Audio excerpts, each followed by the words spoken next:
Pra você ter uma ideia, você entra numa TV Morena só com o suprassumo do jornalismo, né? Que é um jornalismo sério, com credibilidade. E aí você entra descendo de pé de pato no córrego Prosa. Você pega uma boneca da tua mãe vestida de noiva, desce a boneca, faz um corte de imagem e sobe com uma caveira dizendo: olha, eu acho que o grau de contaminação dessa água pode ser que não esteja muito boa. Né? Olha como ficou a bonequinha da minha mãe, virou uma caveira. Então eu comecei a apresentar um conteúdo de televisão inusitado, curioso. Era tipo um Cacete Planeta, sabe? Interiorano, pantaneiro. Era eu, maluco. E aí, cara, tinha caras como o Osmar Bastos, que é um fenômeno do jornalismo rural, e ele falava, cara, quem que é esse monstro aí, cara? Quem que é esse cara? Caiu da onde? E era uma área de comédia. Era mais uma né? área Os de caras comédia. E eu não era jornalista até então. Uhum. E aí eu senti necessidade de falar, Vou fazer é jornalismo que vocês querem. É jornalismo que vocês terão. Meu nome é Felipe Ávila e hoje comigo eu tenho o Tata Marx, apresentador, influenciador, empresário. É um prazer ter você aqui hoje conosco, Tata. Ô, Felipe, obrigado. Uma honra estar aqui com você. Muito feliz de poder estar conversando contigo. O prazer é todo meu, Tata. E de fato, uma das coisas que pra mim tem um grande prazer e eu gosto muito principalmente é de entrevistar influenciadores ou comunicadores que já têm uma trajetória. Uma trajetória que aprenderam com erros e acertos nessa trajetória. Aliás, hoje, quantos anos já faz que você está? Eu estou completando 30 anos de carreira em comunicação. 30 anos de carreira em comunicação. E olha que você é jovem, então eu imagino que basicamente quase a tua vida inteira... Eu sou de 75. Você foi na área da comunicação. Eu tenho 49. Eu sou do 5 de 75, de Internacional das Comunicações. Interessante, Tata, que você tem 30 anos de comunicação e é uma pessoa que, independentemente do tempo passa, a sensação que tanto eu quanto o público tem é de que uma pessoa constantemente alegre, uma pessoa constantemente que se expressa, uma pessoa explosiva no sentido bom da expressão, da palavra. Agora, isso é o Tata ou isso é um personagem que o Tata precisa criar em momentos específicos? Eu me recordo, Tata, de se não me falha agora, foi o Whindersson Nunes, que ele disse que a grande dificuldade dele era que todo mundo imaginava que ele precisa fazer todo mundo rir em todos os lugares. Então ele estava no aeroporto e alguém chegava. E se ele não estava feliz, falava, pô, mas... Você não tá feliz. Você não tá feliz? É. Vamos começar um pouquinho nisso, sobre o que é real e o que é personagem dentro do cenário da comunicação. Primeiro, a tua pergunta, ela é maravilhosa, sensacional. É uma pergunta extremamente inteligente e ela abre a possibilidade de você transcender, né, para o ser humano, que é o comunicador. Essa pergunta para o Silvio Santos, por exemplo, né? Então quer dizer que tem um Silvio Santos que apresenta lá no palco e tem um Silvio Santos na casa dele? Né? Você faz uma pergunta dessa pro Fausto Silva, pro Danilo Gentili, né? E aí você vai perceber que sim, existem momentos diferentes. Como esses dias eu estava no supermercado, aí uma senhora se aproximou, oi, Tata, tudo bem? Oi, tudo bem. Falou, mas por que você não tá sorrindo tanto? O que foi? Sei lá, eu tava pensando no quê, né? E eu disse, mas o que a senhora gostaria? Né? Que eu dissesse, olha, oi, tudo bem? A senhora está aqui no supermercado, vamos para as ofertas agora aqui, então vem comigo, ó. O frango a passarinho tá na promoção, é da Copacol ou é da Belo Alimentos? Sabe?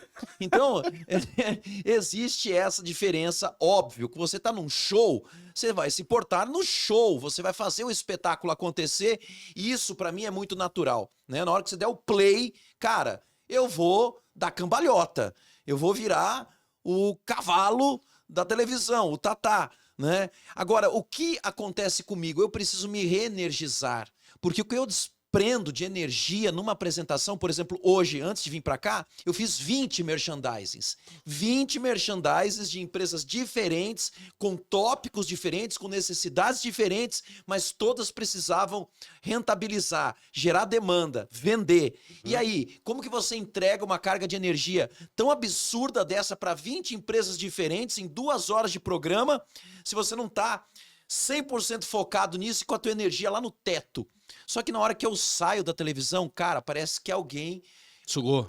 enfiou uma seringa aqui, ó, no teu cérebro e fez assim. Shhh, e aí você precisa ficar quieto. Você precisa se interiorizar. Você precisa meditar. Você precisa voltar para dentro das tuas nuances mais profundas, do teu pensamento, da tua espiritualidade, e você se reencontrar. Isso leva tempo. Isso não é assim, né? E às vezes, como o cotidiano ele é muito ferrenho, né? E você leva filho para a escola, leva numa determinada atividade, e daqui a pouco você tem uma reunião, daqui a pouco você tem um podcast.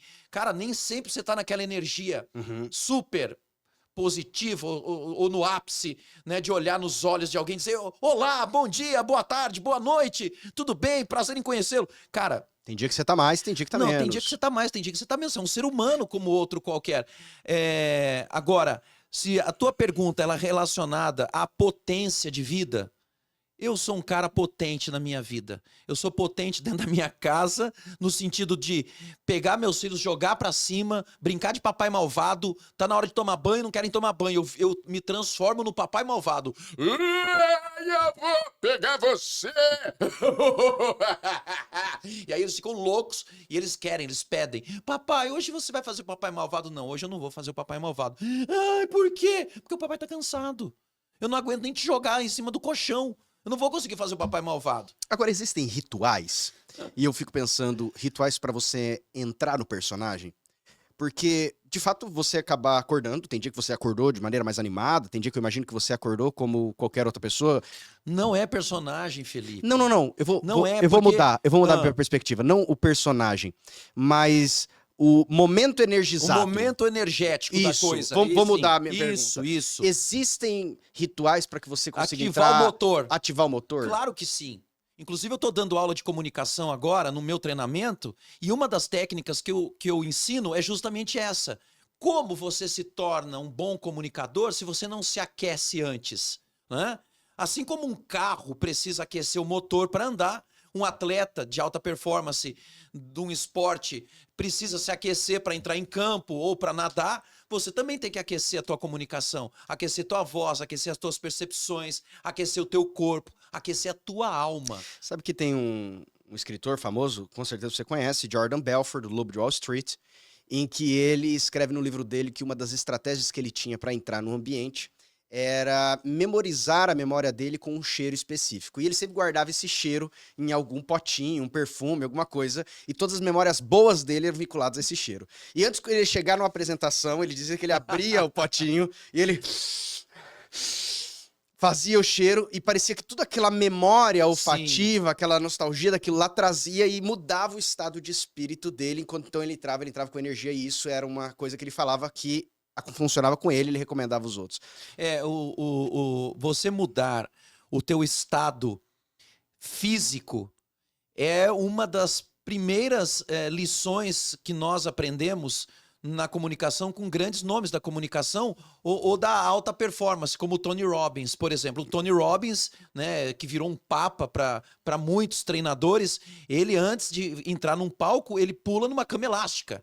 Ele, sei lá, toma um mergulho Banho de água numa fria. banheira de gelo, Aham. né? Aí o cara fica, uou! Né? Bora. Ele muda o estado físico, corpóreo, né? E aí a energia dele, ela sintetiza e ela é perceptível com uma força tremenda. Então, em alguns momentos eu sinto sim essa necessidade de aquecer, né? Aquecer os pensamentos, aquecer a tua percepção do porquê que você está fazendo aquilo, né? Qual que é o propósito maior por trás de toda essa comunicação? Porque se você for parar para olhar, por exemplo, eu apresentei um programa na segunda-feira, cara, sangue para todo lado, violência, mortes, cara, mas por que que eu tô ali?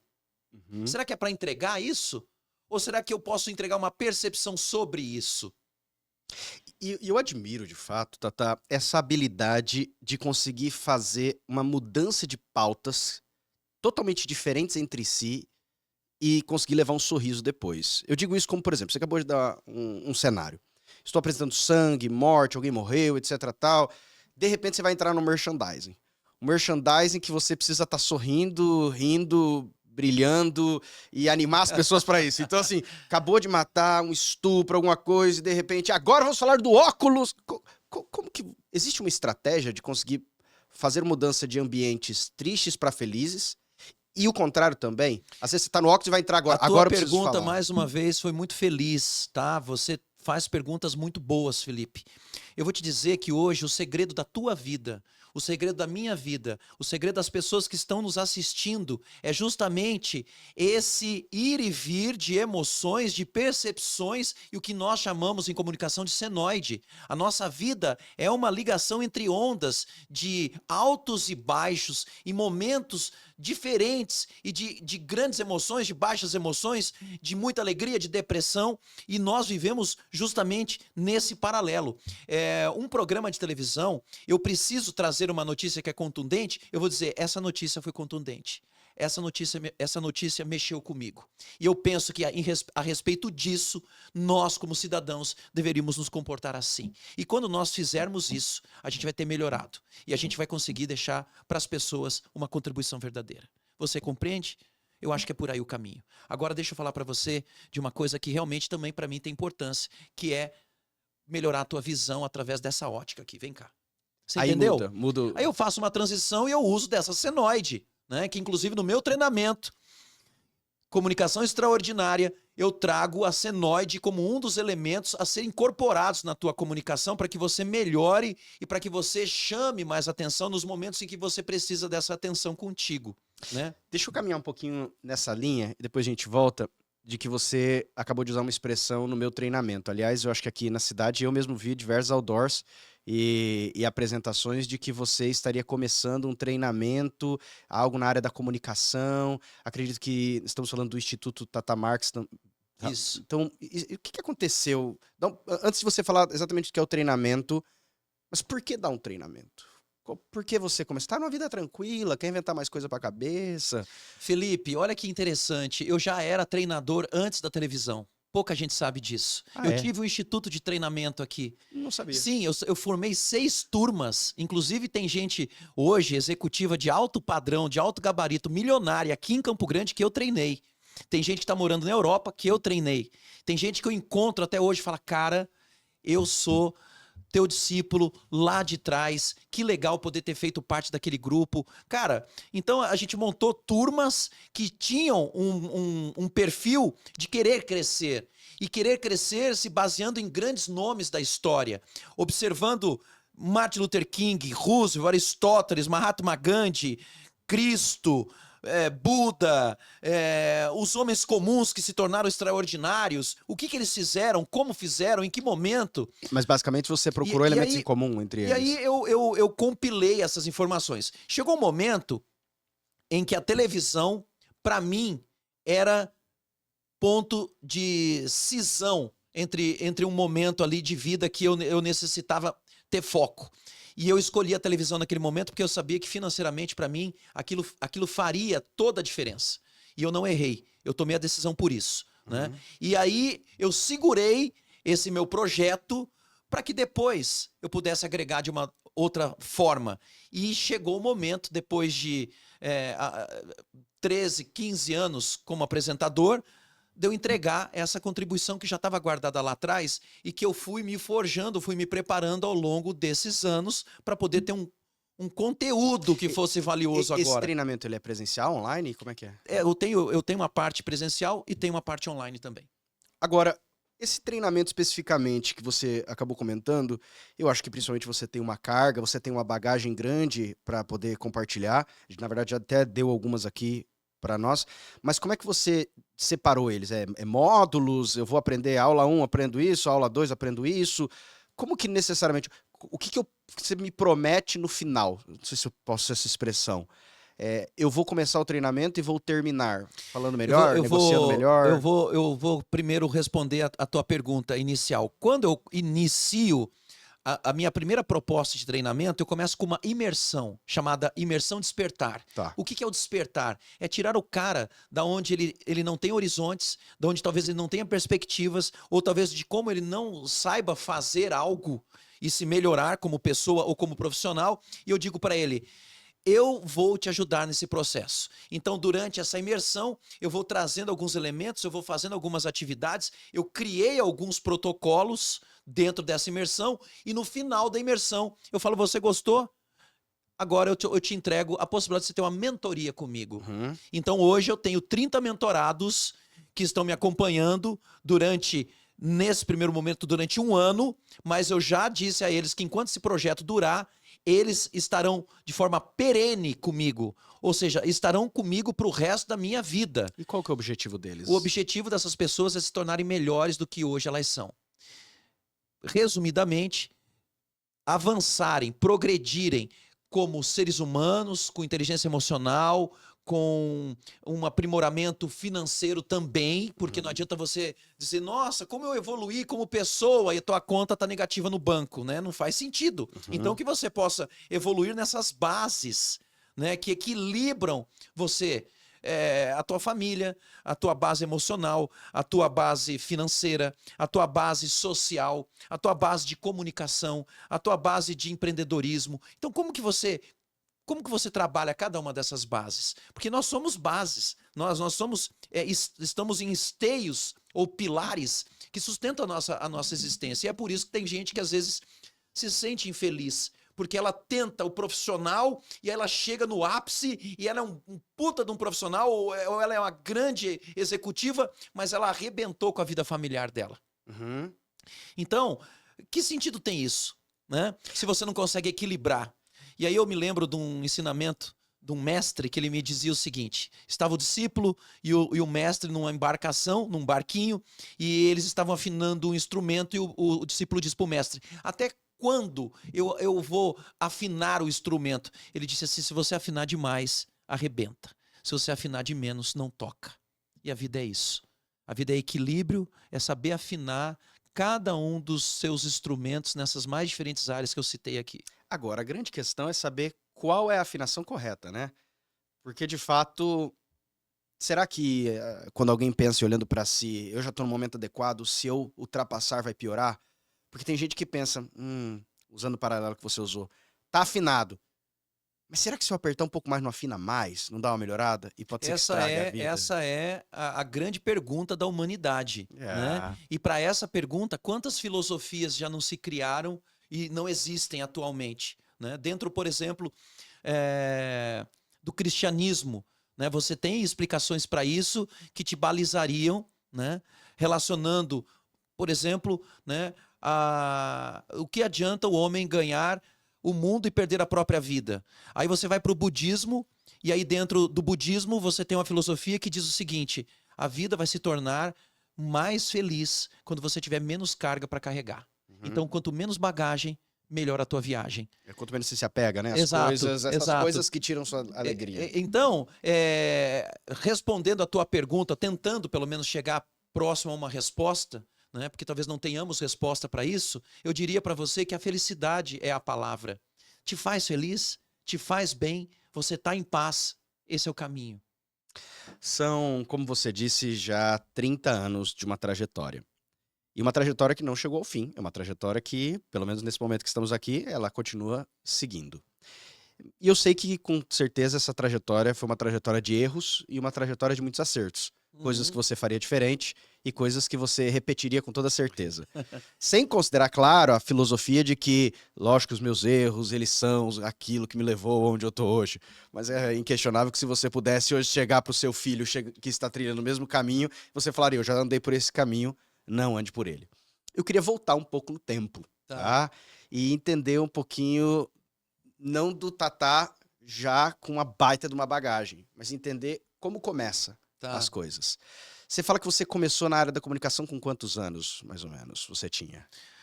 Olha, para dizer que na área da comunicação profissionalmente, com os 19 para 20. Mas antes eu já gravava minha voz num gravadorzinho, eu imitava vozes, eu entrevistava os amigos no bairro, entendeu? Você é de Campo Grande? Eu sou de Campo Grande. Tá. Eu sou de Bela Vista, né? Mas eu vim para Campo Grande com 7 anos de idade, depois que meu pai morreu. Então aí eu lá na Copa Sul, que era a minha base, a minha avó morava lá, eu morava perto, morava na Vila Nasser, né? E eu consegui um gravadorzinho. Então eu imitava a voz naquele gravador, eu fingia que eu fazia entrevistas.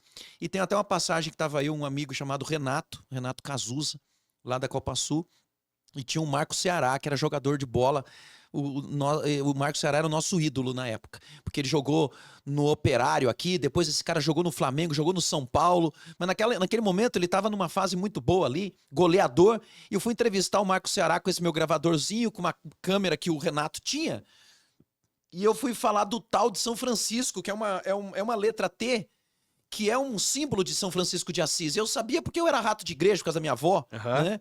E eu falei pro Marcos Ceará, e esse tal de São Francisco, que era o símbolo? E ele falou, você tá brincando, cara? Isso não é o tal, não. Que tal de São Francisco? Esse é São Francisco.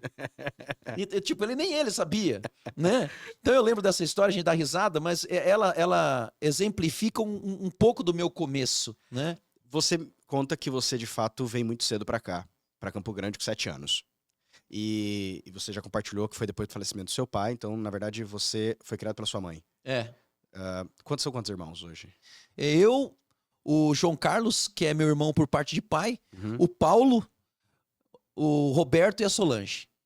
E você acaba crescendo em Campo Grande, família rica, família pobre, como é que desenvolve? Não, meu pai era militar, minha mãe dona de casa, e aí meu pai acabou falecendo e a gente perdeu aquela vida na vila militar e eu fui morar numa casa que tinham 5 cômodos, um de cada cor, que era de um japonês. Minha mãe alugou aquela casa. Perto E da eu sua avó. fiz a mudança com a minha mãe numa cecizinha.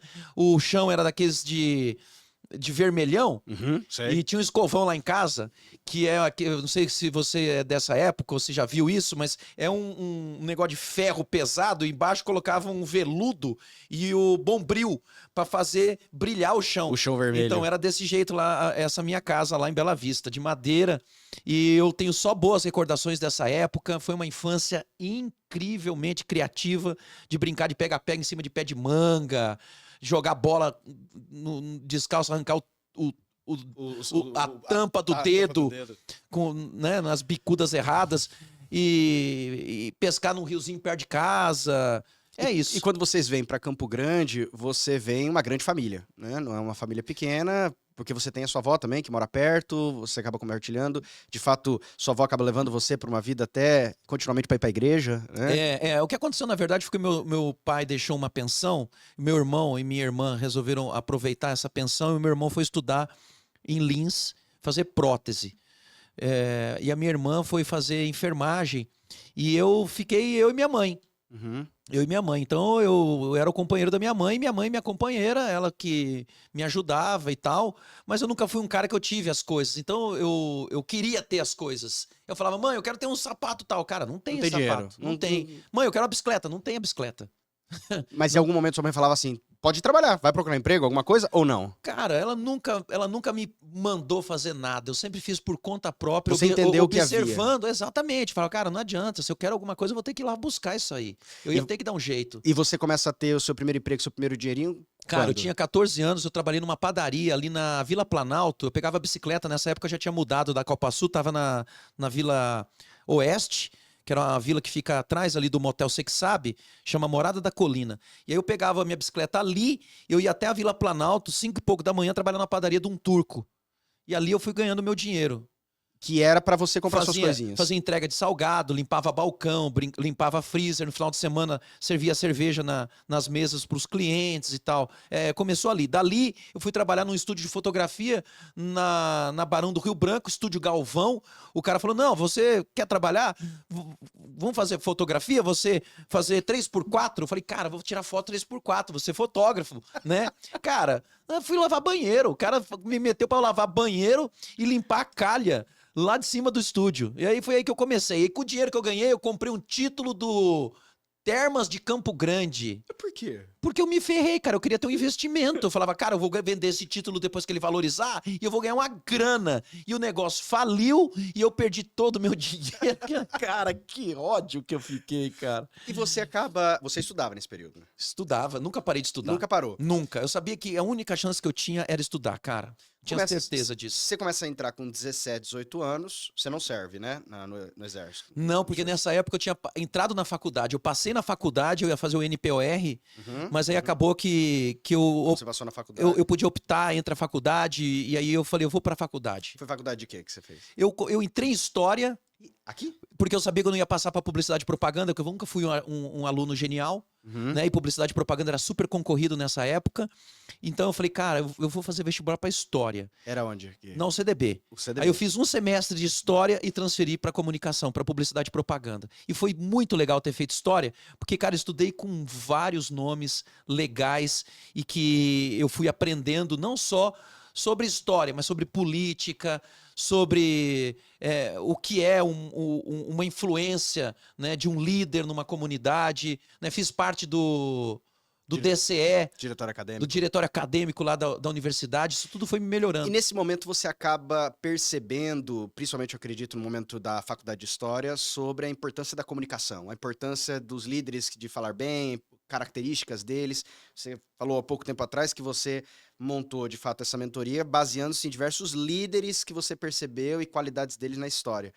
E é curioso pensar que você fez história, né? Que tudo começou ali, na verdade, pelo menos academicamente, né? O que aconteceu foi que nessa época eu já tinha a comunicação como algo que talvez me desse possibilidades. Então eu fui observando dentro da faculdade o que eu podia fazer. Então tinha lá uma cesta astral. Falei, cara, eu quero apresentar essa cesta astral aí. O que era a cesta astral? Era o pessoal ia tocar violão na sexta-feira. Você tocava? Pegava o cara do diretório acadêmico que tocava bem lá, o Leandro, falava, hoje o Leandro vai se apresentar aqui com a música fulana de tal. Você tocava ou cantava? Eu não, nunca cantei, nunca toquei nenhum instrumento. O meu negócio era o microfone. E aí eu observei isso, observei que tinha também o pessoal apresentando cerimonial. E eu falei, cara, esse cerimonial aí pode ser alguma coisa boa. Fui procurar a coordenadora, porque eu via lá autoridades presentes, senhoras e senhores, boa noite. Daremos início nesse instante à colação de grau do curso de Direito de 1995. Para compor a mesa, convidamos o reverendíssimo padre José Marinoni, magnífico reitor desta universidade. E aí você já impostava a voz, você já podia fazer uma voz diferente. E aí quando você faz uma voz diferente, você também ganha, né, uma projeção diferente. As pessoas começam a te olhar. E aí depois que sai dessa voz, o cara fala, e aí, tudo bem, cara? Vamos comer um salgado lá embaixo? Nem acredita. E eles me pagaram a bolsa de estudos para eu poder, eu ficava ali na pastoral universitária. Aí uma hora eu fazia o cerimonial, apresentava a cesta astral e carregava turíbulo, ostensório e batina de padre do bloco A pro bloco B para fazer a missa na quinta-feira. E os caras me chamavam de mulher do padre, tirava onda na minha cara. Eu falava, tá beleza, tá tudo bem. Eu tô com a minha bolsa. A gente se encontra lá na frente, entendeu?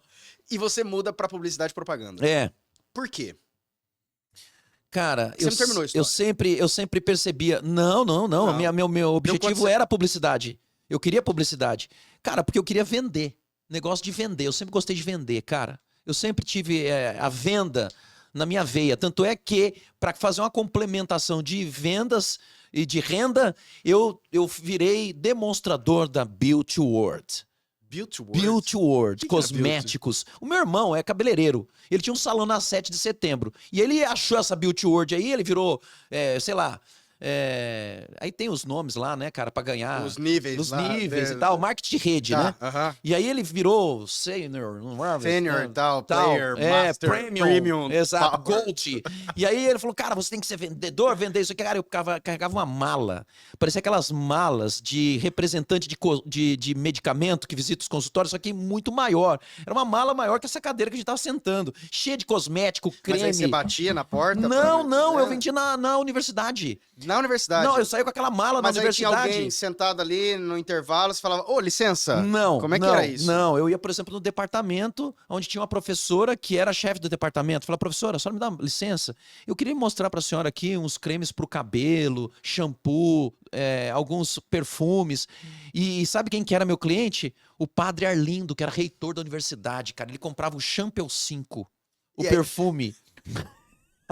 E aí ele acabava por conseguir liberando. Muito legal. E aí eu comecei a fazer uma renda vendendo perfume e cosméticos lá na UCDB. E aí você ia aprimorando, né? Você tinha que convencer, você tinha que falar do produto, falar, esse produto aqui é feito disso, da casca não sei o quê, e o perfume é amadeirado, não sei das quantas e tal. Porque o bom vendedor é aquele que sabe do produto que ele tá vendendo. Então eu estudava o negócio. Essa era uma pergunta que eu ia te fazer. Entre saber falar e conhecer do produto, lógico que ambos são essenciais. Mas se você pudesse escolher entre um e o outro, qual você escolheria? A habilidade de poder expressar ou conhecimento sobre o produto? Qual que é mais importante? É melhor você conseguir saber falar e não conhecer ou conhecer e não saber falar? Grau? Não tem como você separar uma coisa da outra. É. Não. Senão você vira por fora boa viola, por dentro pão bolorento. Você vai ter uma baita apresentação, só que você entrega mentira. E isso não tem. Você vai acabar inventando alguma coisa. Não. Você tem que ter, sim, a informação, porque isso é básico para uma boa comunicação, né? E você, ao mesmo tempo, tem que ter a verdade naquilo que você está fazendo, né? Então você entrega a verdade, mas você tá falando bem e falando de alguma coisa que é real, a chance de dar errado é mínima. A faculdade de Publicidade e Propaganda são 4 anos, ou 3? 4. 4 anos. E durante essa faculdade você acaba trabalhando, você compartilha que você vendia já dentro desse período da publicidade. Sim. E aí o que me possibilitou de já estar dentro da faculdade, que um diretor da pós-graduação falou: vem cá, eu tô vendo que você faz publicidade e propaganda, você não quer fazer pós em marketing? Vai abrir a pós em marketing. Eu falei, mas eu não terminei a faculdade. Ele falou, você não precisa terminar.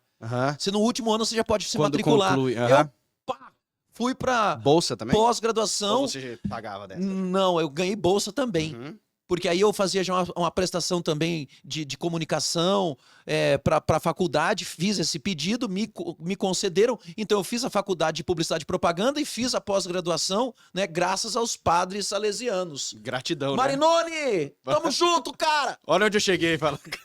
Obrigado por ter investido em mim. Agora, o marketing foi muito distinto da publicidade e propaganda, você sentiu? Como uma matéria muito diferente, que de fato complementou, ou muita coisa você já sabia? Não, foi fantástico, Eu aprendi a negociar muito melhor, porque aí vinham professores de fora, né, da Fundação Getúlio Vargas, e esses caras traziam cases empresariais de reais situações. Eles diziam, como você resolve isso? Como você negocia esse produto? Olha só pelo que essa empresa passou. Forma grupo agora de 5 aqui, ó. Vamos resolver o que essa empresa teve que resolver, na verdade. E ele trazia cases da Gillette, trazia cases da Brastemp, trazia cases, sei lá, da Coca-Cola, né? Da parte gerencial de logística, né? E aí você tentava solucionar esses problemas, porque era como se fosse quase um MBA marketing ali. E comércio exterior. Né? Administração em marketing e comércio exterior. Esse era o nome da pós-graduação, administração em marketing e comércio exterior. Então você entrava nessas nuances todas, né? Isso me deu uma base maior para eu aprender, profissionalizar a comunicação da publicidade e da propaganda que eu já vinha fazendo. Porque a publicidade e propaganda em si, ela é para você trabalhar numa agência de publicidade, para você montar uma agência de publicidade. Agora, o que você leva tantos profissionais hoje, por exemplo, que caminham uma trajetória, nesse momento, pelo menos, até onde você caminhou, fazem publicidade, fazem propaganda, fazem marketing... Fiz jornalismo também, tá? Fiz uma faculdade de jornalismo. Mas isso logo depois? Logo depois. Eu não vou caminhar de jornalismo, vou caminhar nessa faculdade de marketing, propaganda, publicidade, comunicação, mas não se tornam profissionais bem-sucedidos. Eu tenho um monte de amigos que... Mas por quê? Eu tenho um monte de amigos... A faculdade não ensinou e não Cara, aplica. não tem a ver com faculdade. Tem a ver, às vezes, com o modelo de vida que você busca. Tem a ver, às vezes, com a tua energia, né? E eu vou te falar, tem gente que faz faculdade de medicina e o cara vai ser Uber. Sei lá, e ele é feliz no Uber. Entendeu? Tem cara que vai fazer faculdade de Direito e ele não vai ser advogado nunca. Ele vai pegar uma mochila e viajar 30 países vendendo tudo que ele tem. Você entendeu? Loucura. E depois ele descobre outro negócio e bomba naquilo ser empresário de e outra coisa. Feliz. Você entendeu? Então, esses momentos de vida, eles são peculiares, né? E eles são únicos para cada pessoa.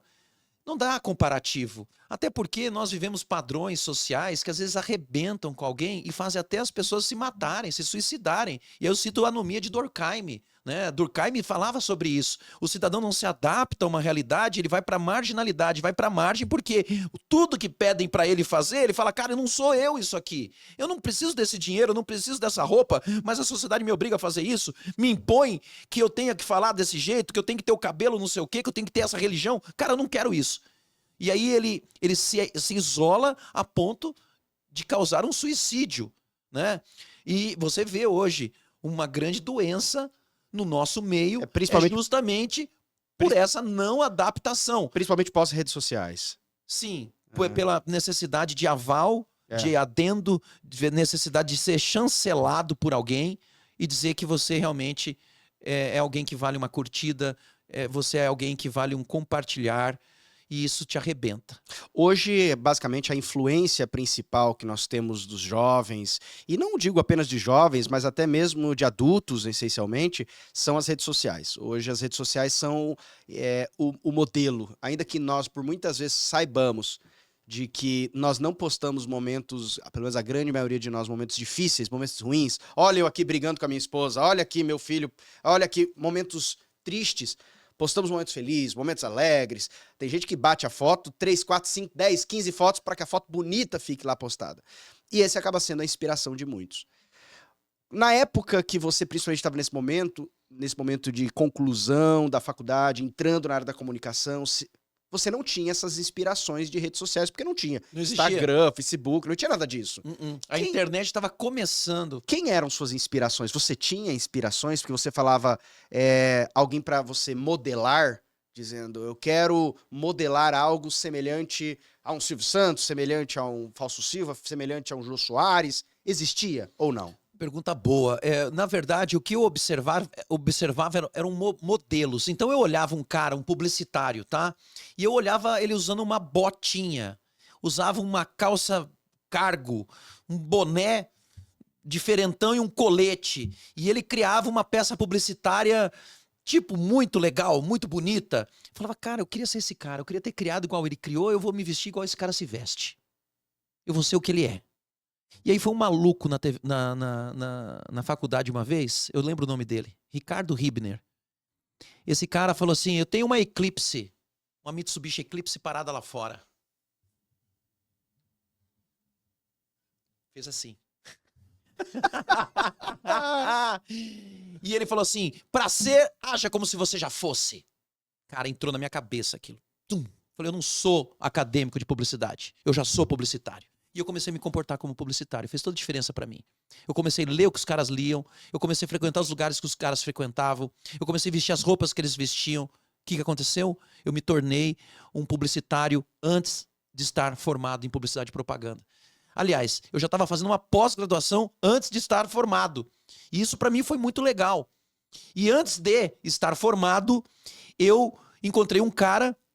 Um beijo aqui pro Rezende Júnior, um dos grandes comunicadores do Mato Grosso do Sul e do Brasil, dos caras que mais manjam de gravação, de rádio, de spot, de trilhas. O dia que você quiser contratar um cara para fazer um jingle, chama o Rezende Júnior. É ele é o cara. E esse Rezende maluco da Silva Sauro tava lá na OCDB, louco, doido. Ele sempre tava com gente em volta dele, porque ele era um cara muito exótico, muito diferentão. E eu adorava, né, esse lance diferentão, porque eu queria ser diferentão, né? E eu cheguei pra esse Rezende e falei, Rezende, eu sei que você tem um programa de rádio. Eu poderia ir lá fazer um personagem? Ele olhou pra mim assim e falou, faz aí o personagem. Do nada. Cara, mas você tinha? No meio ali das garotas, dos caras ali. Ele falou, faz o personagem aí. Não, antes de você fazer o personagem. Mas por que você falou isso pra ele? Porque eu queria, era o meu sonho. Mas assim... Você parou, olhou pra ele, cara, eu sempre fui assim. Eu vou te contar como que eu entrei na TV Morena, na Globo. Você vai entender por que eu fiz isso com o Rezende. Porque esse sempre foi o meu estilo.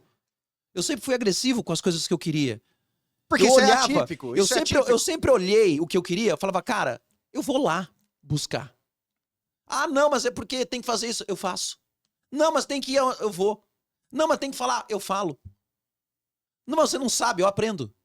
Eu sempre me portei assim. Foi por isso que eu cresci rapidamente. E é por isso que eu cheguei nesse patamar hoje da comunicação, né? E eu, se eu pudesse dar um conselho para quem tá começando hoje, eu diria isso. Cara, mete as caras. Você nunca vai acertar. Não imagina que você vai acertar. Imagina que você vai errar. Que você vai se ferrar. Que você vai passar vergonha como eu passei. Eu já passei vergonha em rede nacional, eu conto isso no meu treinamento de comunicação. Eu passei vergonha em rede nacional no programa do Jô Soares, junto com o Silvio, lá da OCDB. A gente foi por uma excursão, ele levou um berrante. Em dado momento, o Jô fala, o que é isso? É um chifre, um berrão? O que é isso? Ele falou, não, isso aqui a gente usa pra atrair a mulherada. Puta, cara, a hora que ele falou aquilo, eu falei, fudeu, cara. Fudeu, eu vou ter que salvar o Silvio. Vou ter que salvar o Silvio. E eu só pensava nisso, cara, eu vou ter que arrumar o que ele falou, cara. Como que eu arrumo o que ele falou? Não, Jô, é o seguinte, eu vou explicar. Não, ninguém te perguntou nada, o Jô falou. Eu murchei, cara. Ele falou, não, tô brincando, o que você ia falar? Eu falei, não, eu ia dizer que nós usamos isso daí quando a gente vai pra faculdade, né? A gente leva o berrante com a gente, né? Querendo fazer uma alusão que era um adereço tradicional da nossa cultura, sei lá. Eu tava tentando arrumar o negócio, eu era um moleque, pô. E aí? E aí que o Jô falou, então vocês estão chamando as mulheres de vaca? Cara, fudeu comigo aquilo, cara. Eu cheguei na faculdade, as mulheres, vaca é sua mãe, seu ridículo. Ai, que escroto. Ai, cara, você vai lá falar merda. E eu falei, tipo, acabou minha vida, né? Em tese era um momento de glória, né? Você tava lá com o Jô Em e tese, tal. Falou, podia ter "Puxa, dado olha pra onde tudo eu certo, vou." deu tudo errado, cara. E olha que nessa E época... nem foi eu que falei. E nessa época não tinha, cara, graças a Deus, Instagram, TikTok, Facebook. Pra viralizar. Porque ia viralizar e eu não ia ser destruído só na faculdade. Eu ia ser destruído No mundo. em escala global, entendeu? E você aprende com isso. E no meu curso de comunicação, eu uso esse aprendizado da humilhação para você entender que quando você está exposto numa mídia, seja ela qual for, a maneira como você planeja esse momento é crucial para o teu sucesso. Voltando lá, você chega e diz: quero fazer o personagem no teu programa de rádio. Aí ele falou, faz o personagem Faz aí. Você já tinha? Já? Ixi, eu tinha várias vozes. Ele achou que eu E ia aí, qual gaguejar alguma coisa. Batman, estamos novamente numa encruzilhada, vejam! O Coringa vai nos pegar! Calma, garoto prodígio, estamos todos prontos. Acione o cinto, o bate-cinto de segurança. Entremos agora no carro. Vamos! E ele? E ele falou, olha, cara, legal, faz o seguinte, vai lá. Vai lá, cria um personagem, vai lá. Cara, o programa era 15 minutos, era um coice de porco, no final da tarde, na Radioativa. E aí eu inventei um personagem idiota chamado Chupeta, só que eu criei quem era o Chupeta. O Chupeta era um estagiário que fazia tudo errado e que estava estreando, assim como eu estava, é quase a minha história, e inexperiente ele só fazia bobagem, né? E a estreia do Chupeta, ele fala alguma coisa lá pro diretor da rádio e explodiu um negócio lá. Ele falou, Chupeta, o que aconteceu? Patrão, desculpa, é que eu fui tentar acender a luz ali do coisa, era o interruptor errado, acabou dando problema, mas eu vou tentar arrumar, queimou um pouquinho, mas nós vamos dar um jeito, sabe? E aí criamos esse personagem e, cara, dali começou a minha história na comunicação. Por quê? Eu fiquei 6 meses trabalhando, fazendo esse personagem, era pra chegar às 5 da tarde, eu chegava a 1. Ele ficava puto comigo, falava, cara, por que você chega a 1, cara? Você vai dar problema trabalhista, cara. Porra, o programa é 15 minutos, o que você quer fazer aqui a 1 da tarde? Ele falou, não, eu só quero aprender. E eu ficava lá olhando os locutores gravarem. Eu ficava vendo eles escreverem texto de spot. Eu via a mecânica da rádio funcionando. Isso pra mim era... Eu chupava aquelas informações, entendeu? E aí eu comecei a criar quadros de produtos que não existiam. Como assim? Este é o novo Conciflex, o comprimido para dor de cabeça que apaga todos os seus problemas. Ele apaga a sua dor de cabeça e a sua memória, Você a escrevia sua tudo. consciência. Você não vai nunca mais ter problemas com dor de cabeça. Você vai esquecer até que você tem cabeça. E eu inventava coisas. E era produto para dor de cabeça, era Mas você apresentava isso assim... Eu gravava os quadros, eu fazia as vozes, eu entrava no estúdio e gravava. E o cara trilhava, o cara colocava efeitos. Mas não ia pro ar. Ia pro ar. Ia pro ar? Ia pro ar. Isso era legal. E aí, depois que eu fui amadurecendo, chegou um tempo que a rádio foi arrendada pra Igreja Universal. Eu fui trabalhar de produtor na Band do Dácio Correia. Conheceu o Dácio Correia? Dácio. Ai, meu amor, estamos aqui com o Felipe. Ele é maravilhoso. Ele é da galera Coração Chocolate. Então, eu fui trabalhar com esse cara. Me mandaram embora da Band. A Band estava sem grana na época. E eu fui trabalhar na 2000 Publicidade e Propaganda do Geraldo Maiolino. E eu fiquei lá um tempo, mas não era publicidade o meu negócio. Cara, o negócio era criar. Porque eu ia até o cliente, fazia o briefing, trazia o briefing pra agência, na hora de criar não era eu. Eu falei, não, cara, eu vou pro rádio, vou voltar. Fui pra Rádio Capital, pedi emprego lá, me deram emprego, me deram oportunidade. E eu comecei a ganhar comissão. Eu ganhava 50% de faturamento sobre o meu programa de rádio. Era um programa de sábado, era só os sábados o programa. Faturamento, vocês vendiam um espaço publicitário dentro do programa. Aí o que acontecia? Eu criei o pacote comercial. Eu criei o pacote comercial e eu gravei todos os quadros de humor do meu jeito. Isso me deu uma briga com o Rezende, porque ele falou que eu estava copiando o programa que era da Radioativa. Mas era você no programa da Radioativa. Eu criei os meus quadros. Eu não podia criar quadros, então. Eu não podia ser humorista. Sim, porque Eu não você podia fazer vozes, porque o Rezende já fazia voz. A gente brigou por causa disso. Mas hoje a gente é amigo. Amigo, irmão. Mas esse programa que você tinha era sobre o quê? Pândega, coma cocô. 1 milhão de moscas não podem estar erradas. Pândega, o furunco nas axilas. Ligue agora, participe conosco, dê sua opinião. Ela não vale nada, mas eu aceito você. Vai, liga pra gente, seu cara de xirimboia. Aí o cara ligava. Quem está falando? Ah, é o Felipe. O que você quer aqui, Felipe? Quem que te chamou aqui? Pode desligar o telefone. Eu não quero falar com você. Nunca mais liga nessa rádio. Era de humor. Era humor Puro. 100%. E aí desse programa de humor, a TV Morena veio me entrevistar, porque o programa bombou. Super deu ibope. E aí eu fui parar na TV Morena, no programa Atualidades, também fazendo alguns quadros de humor. E eu era um peixe fora do aquário lá na TV A primeira Morena. vez que você teve contato com merchandising, Rádio. rádio, Foi no rádio. O rádio me ensinou. o rádio te O ensinou rádio dá improviso, cara.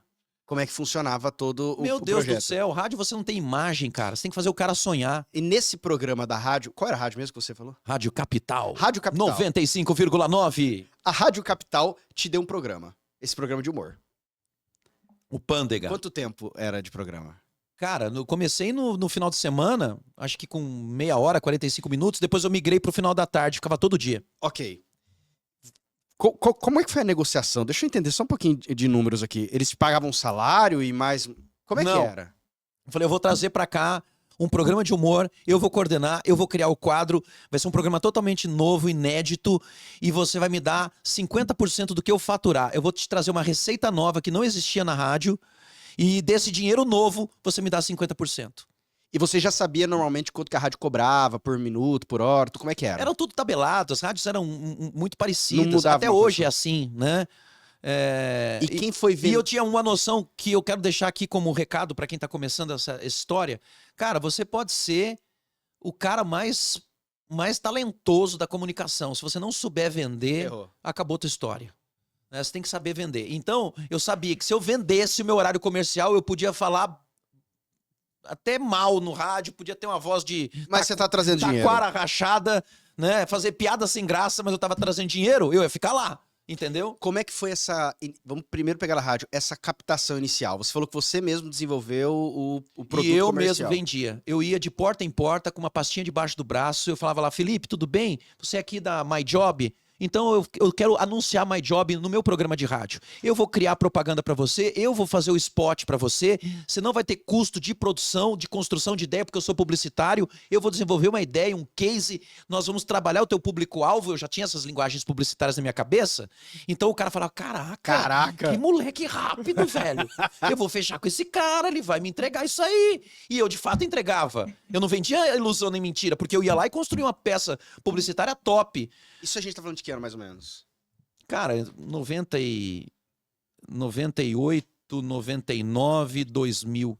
E tinha um quantitativo de limite de merchandising que você podia fazer no programa. Tinha? Tinha. Sim. Era quantos anos? 10, 15, 20? Que você Cara, podia não, fazer? você mensurava por clientes. Eram 5 patrocínios por programa pra não inchar muito, porque senão você só fazia propaganda e acabava não entregando, às vezes, conteúdo. E naquela época lá, você lembra quando você fechou 5? Cara, custava um pacote de patrocínio, devia custar em torno de uns 1.500, uns R$2.000. Um pacote de patrocínio. Por mês? Por mês. Por mês. Por mês. Então você dava uns 10 mil. Dava uns 10 mil, Você eu... dava 5 pra lá, ficava 5 mil pra você. 5 mil, isso. E aí, com essa grana, eu consegui comprar minha primeira casa. Porque o primeiro carro eu comprei lá como estagiário, lá como chupeta da Radioativa. Sabe como? Eu vendi a assinatura de patrocínio, que é a menor coisa que você tem de vendas de peça publicitária na rádio. Eu fui num cara da Brinque Diversões, era uma loja só de fliperama que tinha na 13 de maio, fazia muito sucesso, era na 13, entre Afonso Pena e a Barão, a Brinque Diversões. Muita gente vai lembrar. E eu vendi pra esse cara 6 meses por R$1.500, a assinatura de patrocínio. O que era a assinatura de patrocínio? Patrocínio, Brinque Diversões! É isso. Entendi. E aí eu falava, viu, tem como eu sortear alguma coisa do meu patrocinador? Ah, o que que você... Ah, eu tenho bolinha de borracha. Tem um saco de bola de borracha. Ó, vou sortear aqui as bolinhas de borracha da Brinca Diversões. Opa, já ganhou mais uma propaganda o cara. Então eu chegava pro cara, ó, você ganhou mais uma propaganda lá. Entendeu? Então, ele fechou 6 meses comigo, quinhentão.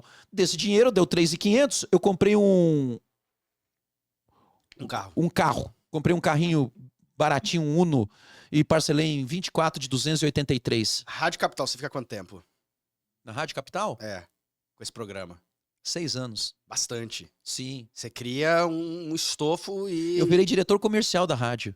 Ah, o pessoal falou... Porque "Rapaz, eu comecei a esse cara vender, tá vendendo e pra aí caramba. eu não vendia só o meu programa, eu comecei a vender o rotativo da rádio. E eu comecei a dar ideias promocionais. Aí o diretor da rádio me chama, o Kaká, falecido Kaká, Carlos Eduardo, Longo de Faria, falou, Tatá, cara, quer ser diretor comercial da rádio? Eu falei, quero. E aí eu fiz, como diretor comercial, a primeira rádio FM, até hoje nunca ninguém repetiu isso, eu dei passeios aéreos de helicóptero na Afonso Pena. Eu não sabia nem que era possível. Cara, eu também não sabia que era possível. Ninguém nunca mais Cara, fez eu consegui, isso. não sei, cara. Eu acho que nem tem helicóptero em Campo Grande. Eu consegui a parceria com um cara que tinha um helicóptero comercial Aham. e fiz uma negociação com esse cara. Conversei com a base aérea de Campo Grande para me dar suporte de segurança, porque você precisa de autorização de vários órgãos, né, de proteção aérea e tal, e a base aérea tem tudo isso. E eu fiz um acordo com eles, inclusive agradecendo a base aérea na rádio e tal, pelo suporte, e mandei fazer macacões como de piloto de Fórmula 1, e a gente sobrevoava Afonso Pena nos finais de semana, depois de ter distribuído, na verdade, papeizinhos com números, e o cara acompanhava a rádio ao vivo. Saiu o número dele lá, ele ganhava um passeio panorâmico de helicóptero. Caramba, isso. Massa demais. Fantástico. Putz, Pô, foi maravilhoso. Se tivesse hoje, ainda ia ser massa. Foi A gente maravilhoso. não tá falando nem... Maravilhoso, maravilhoso, maravilhoso. Você sai de lá e vai pra Globo. E a Globo, eu imagino, não apenas ainda eu imagino que é hoje, mas de quem trabalha na área da comunicação, é um sonho, posso talvez usar essa Sim, expressão. sim, era o meu sonho. Era o meu sonho. Eu falei, cara, eu vou, já que eu quero televisão, eu vou no melhor lugar. Eu pensei. Eu vou pedir Mas emprego no melhor lugar. Mas você pediu emprego? Eu liguei lá. Eles fizeram entrevista com você? Eu morava na rua Dardanelos, 68, no Jardim Petrópolis, com a minha mãe. Uma casa terrível. Eu queria sumir daquela casa. Eu falei, cara, eu preciso progredir, eu preciso prosperar, eu quero sair dessa casa. E eu tava lá um dia, eu tava fazendo faculdade ainda, e eu já tava com o programa de rádio na capital. Uhum. A TV Morena já tinha feito entrevista comigo, e aquilo me deu um insert. Eu falei, cara, eu vou ligar na TV Morena, eu vou falar com o diretor e vou falar que eu quero trabalhar lá. E eu achei na lista, na época era lista, achei o telefone da TV Morena na lista, liguei pra secretária do diretor, Dona Rose, eu lembro o nome dela. Olá, Dona Rose, tudo bem? É um prazer falar com a senhora. Eu sou o Tatá Marques, eu trabalho na Rádio Capital, a TV Morena fez uma entrevista comigo aqui, e eu gostaria muito de falar com o senhor Ricardo Miragaia. Ah, sim, Tatá. Ela muito educada. Eu vou conversar com ele, ver a disponibilidade de agenda e nós voltamos a nos falar. Me deixa seu contato. Ok. Cara, ela foi tão educada, eu falei, ela não vai me ligar, né?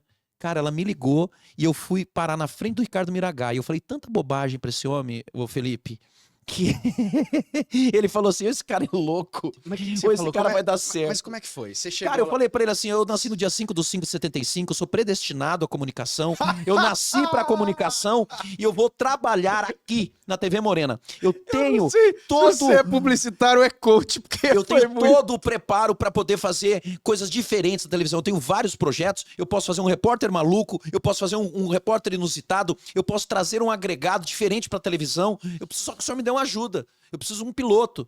Falou, e cara, ele ficou parado assim na minha frente. E depois eu falei mais coisas, né? Eu não lembro o quê. Claro. Mas eu devo ter falado muita bobagem. E ele falou, cara, vamos fazer um piloto com você pro Atualidades. E eu fiquei 6 anos na TV Morena fazendo Você tinha quantos Atualidades. anos nessa época? Cara, eu entrei na TV Morena em 2001. 2001. 2001. A gente tá falando, a gente tá 21, 23, 24, 13 anos atrás. Não, mais que isso. Uns 15 anos atrás. Agora, como foi? Ele falou, ok, vem pra cá. Como é que foi? Você falou, uau, consegui, alcancei. E o programa, você gostava? Era legal? Ou você falou, mas não é isso que eu quero? Não, cara, eu comecei. Pra você ter uma ideia, você entra numa TV Morena só com o suprassumo do jornalismo, né? Que é um jornalismo sério, com credibilidade. E aí você entra descendo de pé de pato no córrego Prosa. Você pega uma boneca da tua mãe vestida de noiva, desce a boneca, faz um corte de imagem e sobe com uma caveira dizendo: olha, eu acho que o grau de contaminação dessa água pode ser que não esteja muito boa. Né? Olha como ficou a bonequinha da minha mãe, virou uma caveira. Então eu comecei a apresentar um conteúdo de televisão inusitado, curioso. Era tipo um Cacete Planeta, sabe? Interiorano, pantaneiro. Era eu, maluco. E aí, cara, tinha caras como o Osmar Bastos, que é um fenômeno do jornalismo rural, e ele falava: cara, quem que é esse monstro aí, cara? Quem que é esse cara? Caiu da onde? E era uma área de comédia. Era. Era mais uma Né, área os de caras comédia. E eu não era jornalista até então. Uhum. E aí eu senti necessidade de falar: Vou fazer É vou fazer jornalismo que vocês querem. É jornalismo que vocês terão. Eu fui fazer jornalismo. Fiz jornalismo e continuei na TV Morena. Até que um dia um cara me chamou pra fazer o Fantástico. E eu fui gravar na Amazônia, em Tomé Açu, jogando golfe com os japoneses e dei 39 no Ibope, no Fantástico. Na segunda-feira cheguei na TV Morena, fui aplaudido de pé na redação. Isso é uma medalhinha moral que eu carrego comigo, assim, na minha estante da minha história. É difícil, né? Eu imagino que, principalmente a nível nacional, existe uma televisão, que é a televisão nacional. Aquela televisão onde a gente sabe SBT, a gente pensa Silvio Santos, Celso Portiolli, etc. A nível nacional. O Globo, a gente pensa exatamente no nível nacional. Então você tinha o Fausto Silva. Então você tem toda essa perspectiva e existe a TV local. A TV local, a ênfase dela, de fato, como se chama, é local. Mas eu imagino que o sonho, posso estar equivocado, é a nacional. Ou não? Eu já tive a oportunidade de ir pro Nacional e muito bem. E não fui. Por quê? Porque me pagam melhor aqui. Te pagam melhor aqui a TV ou o merchandising? Tudo. Por quê? Você acredita que te pagam melhor aqui? Porque o case que nós temos aqui, chamado Povo na TV, não existe em outro lugar no Brasil com o resultado que nós temos aqui. Nós somos uma exceção no Brasil. O modelo do programa, que já foi copiado, inclusive, por concorrentes, a maneira de apresentar o programa e o formato comercial. Isso tudo juntou numa fórmula que acabou culminando numa explosão comercial muito boa. E eu acredito que também a maneira de negociar isso, porque quando eu entrei, pra você entender, Felipe, tínhamos acho que 3 patrocínios que eram ainda entregas. Você fala do Povo na TV. Que eram entregas que precisavam ser feitas ainda ou de permuta, ou sei lá do que, nem tinha faturamento. E aí o cara falou: olha, eu consigo te dar X% do faturamento desse programa se você abandonar esse programa de turismo que você está fazendo, né? E eu falei: cara, eu vou me estrepar ou eu vou me dar bem? Eu escolhi me dar bem, e para me dar bem, eu precisava ser eu. Mas você também Eu não tinha que copiar ninguém, se eu fosse copiar... Você entrou no programa com participação. Era... Sim. Você vou ganhar X também em cima do que ganhar. Até hoje é assim. Aliás, essa é uma das grandes vantagens ou desvantagens de alguém entrar no programa por participação. Pode dar muito certo ou pode dar muito errado. Se der errado, vocês não vão ficar lá. Vão chamar outro cara. Claro. É isso. E se der certo, vai ganhar muito mais do que se você ganhasse... Sim, exatamente isso. Agora, você tinha um viés, principalmente desde a Rádio Capital, de vender. Essa foi uma expressão. Lógico que você, por consequência, dentro dos programas, você também vende. Vendo. Até hoje eu vendo. Mas fora do programa, existe um setor que é um setor comercial que busca patrocinador. Vende também. Você não participa mais dessa venda externa para trazer um patrocinador. Participo. Participa? Sim. Como é que é isso? Porque Depende, existe um setor, dependendo do caso, ele fala, chama aqui. Tem um cara que me chama, né? Fala: ó, eu sou de uma empresa tal, de tal lugar, de energia solar. Ok. Eu quero anunciar no Povo na TV. Quanto que você me faz? Eu falei: eu vou te mandar um pacote com uma sugestão. Você tem que me dar desconto? Não, não tem desconto. Não, como não tem desconto? Eu falei: eu não preciso dar desconto. Nosso programa não dá desconto. Eu posso te dar uma bonificação, é diferente. Isso também é diferencial. O líder, ele não fica dando desconto. Porque aí, se dá desconto, por quê? Eu te entrego algo que realmente tem valia. Você vai ter geração de demanda, você vai efetivamente ter vendas. Então, aí eu vendo para esse cara. Eu tenho uma agência de publicidade. E aí eu posso vender através da minha agência de publicidade também. Então não é só o apresentador vendendo para ganhar comissionamento, é a minha agência vendendo, Uhum. que sou eu, né? Eu entendi. Você, na verdade, acaba ganhando nas duas pontas. Exatamente. Agora, só para voltar um pouquinho antes, mas eu quero voltar nesse assunto, e eu queria falar sobre o início de onde você está hoje, que é o Povo na TV. Existe há quantos anos já o programa que você está nele? Ah, não, o programa tem 30 anos, Perfeito, mas que você está nele 13. 13 anos. Estou completando agora, nesse mês, 13 anos. Como foi o convite? Como foi? Quem te chamou? Como é que foi esse momento inicial? Salvador Sandim, eu tinha acabado de chegar de Brasília, que eu tinha ido na Embaixada da Indonésia, a convite do embaixador da Indonésia, fiquei 2 dias na embaixada gravando um festival culinário, gastronômico da Indonésia, e ele me convidou para ir para a Indonésia gravar. E quando eu chego, eu tava com essa cabeça de Indonésia, pô, já tinha feito 20 países, cara. Tava muito legal o projeto. Você ganhava bem nessa época já? Financeiramente? Era um programa que... Ganhava uns 12 mil reais. Ok. Não era casado, nem tinha... Eu tava querendo trazer a Michelle pra cá, porque a minha esposa morava no Rio Grande do Sul, a gente tava namorando. Eu conheci a Michelle no navio, Uhum. quando eu tava gravando, e namoramos 2 anos e 8 meses à distância. Se nada fosse bom o programa, pra isso foi Pelo menos excelente. isso salvou minha vida. Salvou minha vida. Porque a Michelle é meu esteio. Então, eu fui chamado pelo Salvador Sandim nessa época.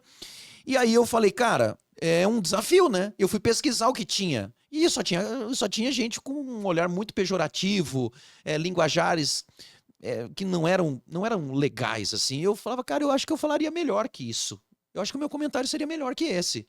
Você fez um estudo do programa. E eu fui estudar o programa e fui estudar que tipo de comentário se faz sobre determinados assuntos. E eu comecei muito bem. E tanto foi que já nos primeiros meses o salto comercial do programa foi lá nas estrelas. Então foi muito legal. E nós fomos pro auge do que poderia ser o Povo na TV naquela época. Eu realmente acho que você tomou um risco, ainda que foi um risco calculado, porque você abriu mão de uma renda que não era...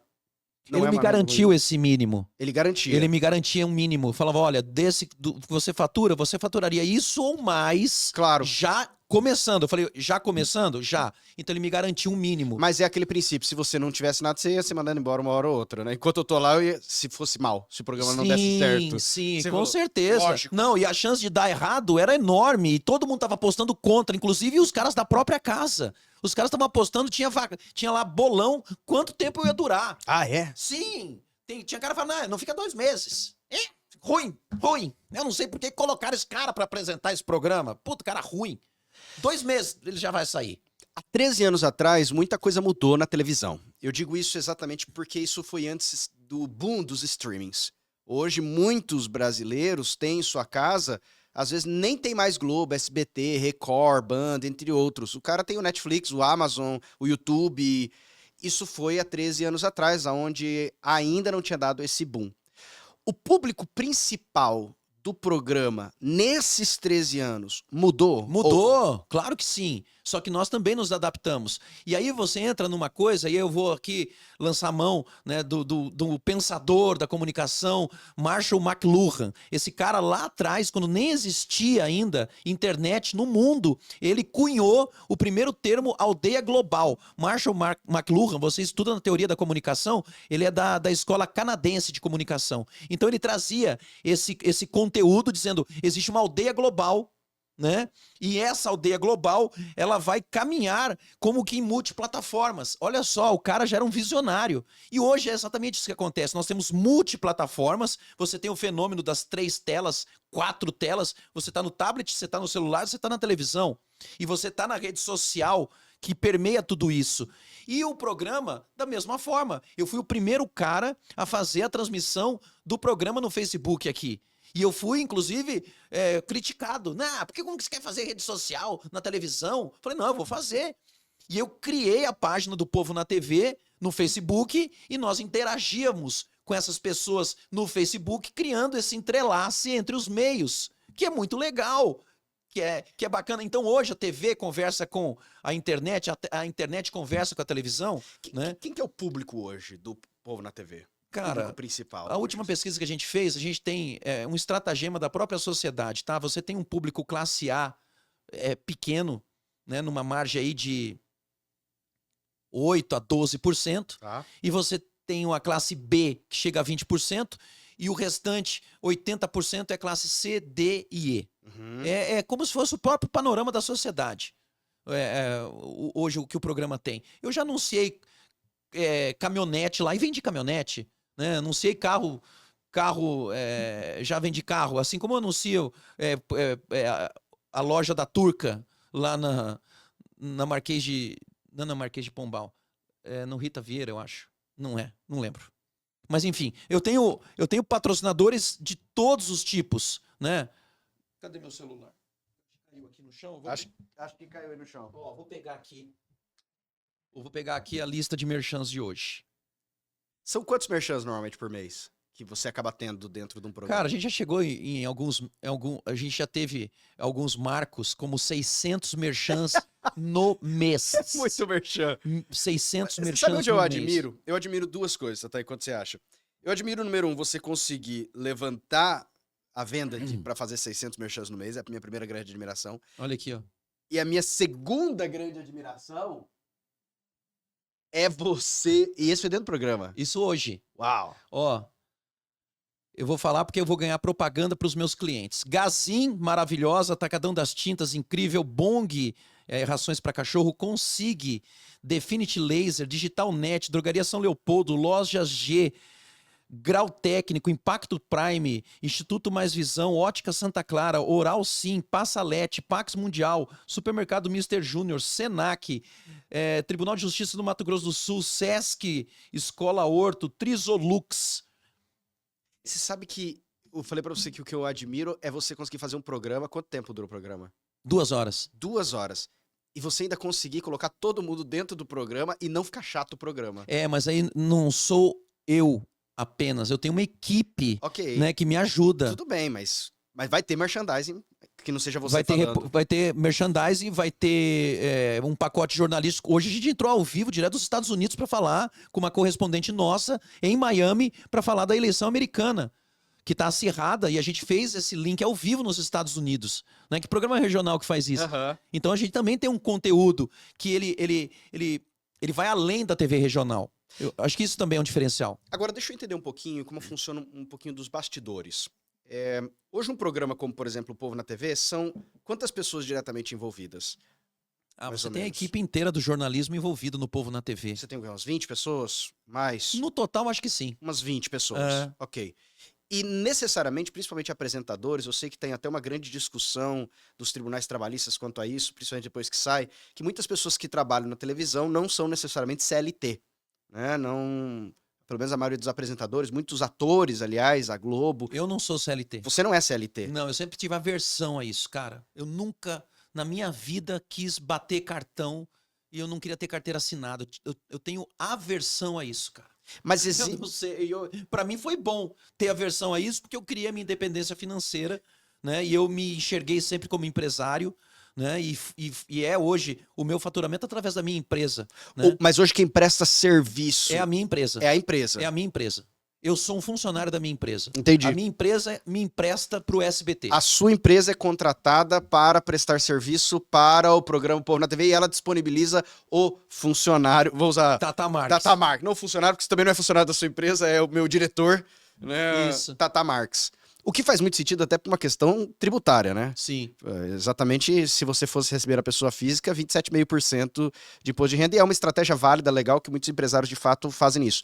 Mas você também pode, então, utilizar a sua empresa para muitas outras coisas, como vender patrocínio. Eu vendo patrocínio para todos que quiserem comprar. Eu vendo patrocínio. É o meu negócio, é o meu business. E é a minha expertise. Eu consigo ajudar verdadeiramente as pessoas, né, os órgãos, consigo ajudar a propagar as mensagens que são necessárias, né, para os públicos necessários através dessa base. Né, desde a construção da mensagem até a execução dela e a pulverização através dos meios. Além da televisão, eu também lanço mão da minha base da rede social, que também é uma outra base de ganho e faturamento para minha empresa.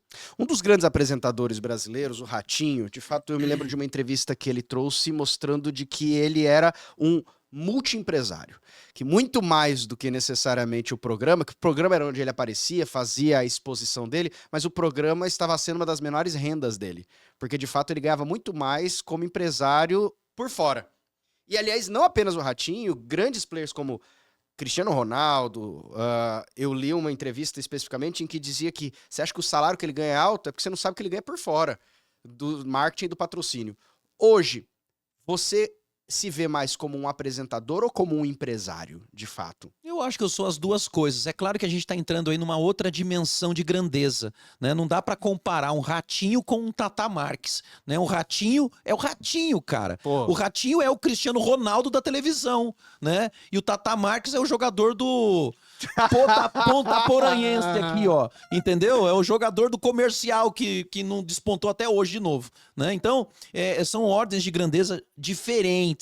Né? Não tem comparativo. Mas hoje você é empresário. Eu sou empresário, sou comunicador. Pelo menos eu tento ser empresário, né, dentro daquilo que eu me predisponho a fazer e me predisponho a entregar.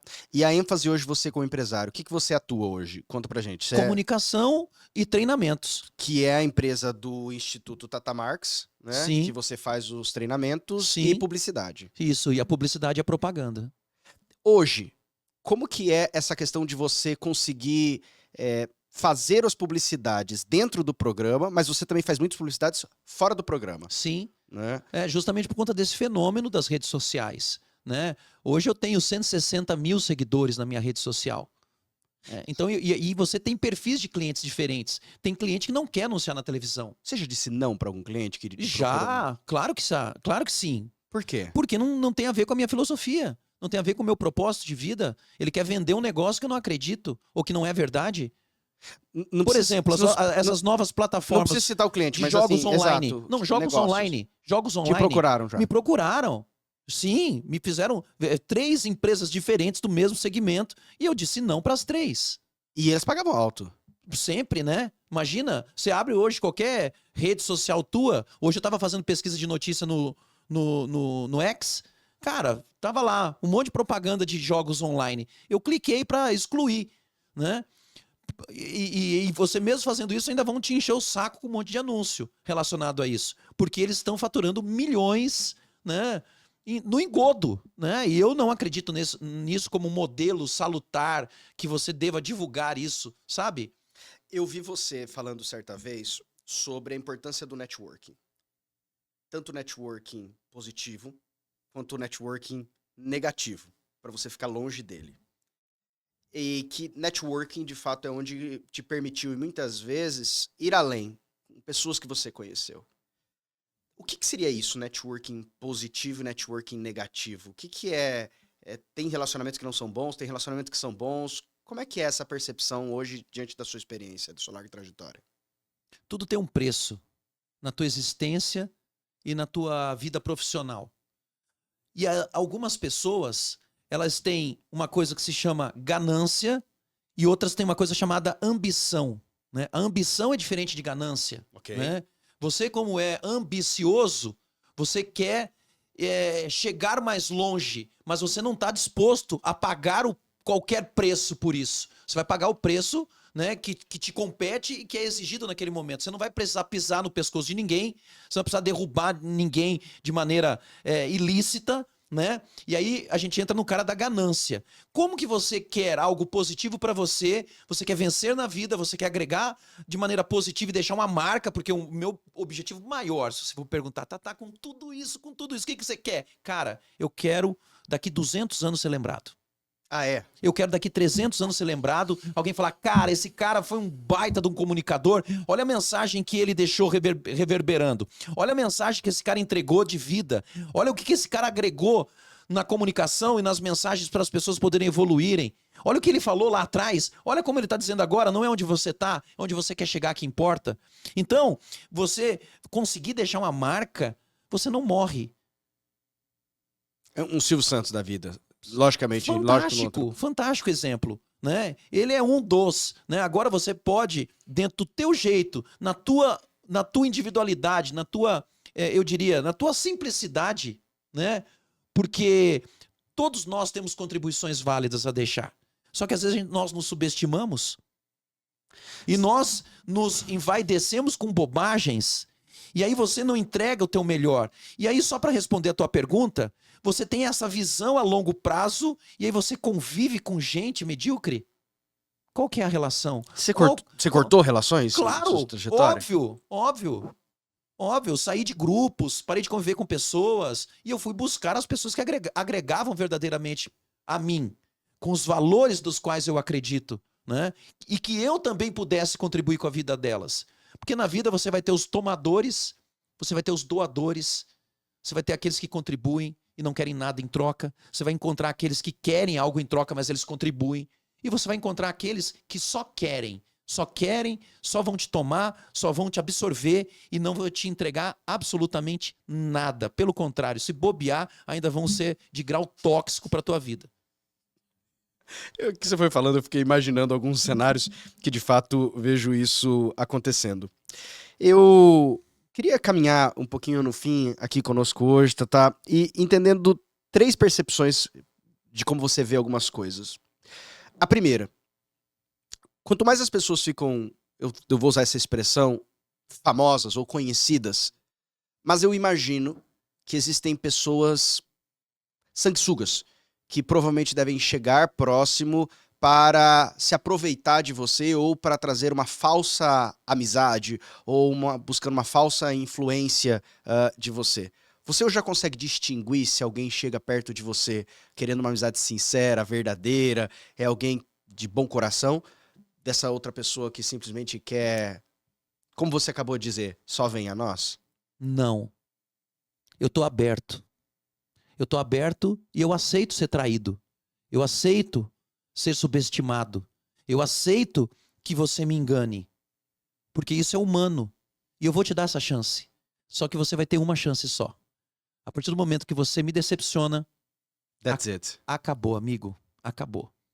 Mas se você me supera as expectativas, você vai ter um irmão para tua vida inteira e eu vou te ser fiel. Eu vou honrar você. E eu vou profetizar coisas fantásticas sobre a tua vida. E você vai crescer junto comigo. Você usou uma expressão agora, profetizar, onde entra a minha segunda pergunta.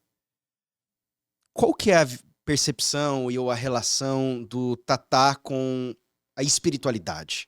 E como isso se influencia a sua vida hoje? Hoje você é uma pessoa que você se vê muito espiritual, é uma pessoa que, não, eu vou na igreja direto, não, eu fui, mas hoje eu não vou mais. Isso é algo que traz constantemente princípios. Hoje a gente falou sobre Cristo, a gente também citou algumas questões relacionadas a Buda, a gente falou sobre a palavra profecia. Eu guardo tudo que a gente está dialogando. E qual é a sua visão quanto a isso?